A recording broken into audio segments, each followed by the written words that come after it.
મિત્રો, લગ્ન જીવનની તકરાર હોય એમાં એક ઐતિહાસિક નિર્ણય લેવામાં આવી ગયો છે અને એનો ટૂંક જ સમયમાં અમલ થવાનો છે. અને એ નિર્ણય એવો છે કે વૈવાહિક જીવનમાં તકરારો હોય તો કોર્ટમાં ગયા વગર જ પણ કોર્ટ દ્વારા જ તમારા જે સમસ્યા છે, તમારા જે વિવાદો છે એનું નિરાકરણ લાવવામાં આવશે.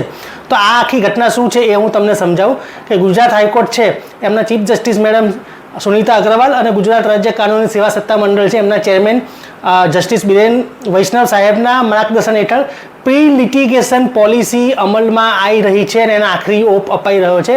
આ પ્રી લિટિગેશન પોલિસી માત્ર ને માત્ર વૈવાહિક જીવનની તકરારો અને પતિ પત્ની તકરારો માટે જ છે કે તમારે કોર્ટમાં જવાની જરૂર નથી. એક લોક અદાલત, જે પરમેનન્ટ લોક અદાલત છે એની સ્થાપના કરવામાં આવશે અને કોઈ તકરાર હોય તે લોક અદાલતમાં ખાલી તમારે રજિસ્ટ્રેશન કરાવવાનું રહેશે અને ત્યાં જે સાહેબો હશે કોર્ટના એ લોકો તમારી તકરારનું સમાધાનથી નિવારણ લાવશે અને ઓર્ડર પાસ કરશે અને ઓર્ડર બંને પક્ષકારોને બાઇન્ડિંગ રહેશે. અને આ ક્યારથી અમલમાં આવશે તો તમને કહું 19મી એપ્રિલથી અમલમાં આવી શકે એમ છે. એટલે તમારે કોર્ટમાં ધક્કા ખાવાના, વર્ષોના વર્ષ ધક્કા ખાવાના, વકીલોના પૈસા ખર્ચવાના, માનસિક ટેન્શન, પૈસાની બરબાદી કશું જ નહીં કરવું પડે. અને જો સમાધાન થઈ જશે તો તમે એક કપલ છે પોતપોતાના રસ્તે નવું જીવન ગુજારી શકશે. તો અમદાવાદની વાત કરું તો અમદાવાદમાં ભદ્ર સેશન્સ કોર્ટ અને નવરંગપુરા ડિસ્ટ્રિક્ટ કોર્ટમાં થશે અને પછી ગુજરાતભરમાં આ લોક અદાલત ચાલુ થવાની છે.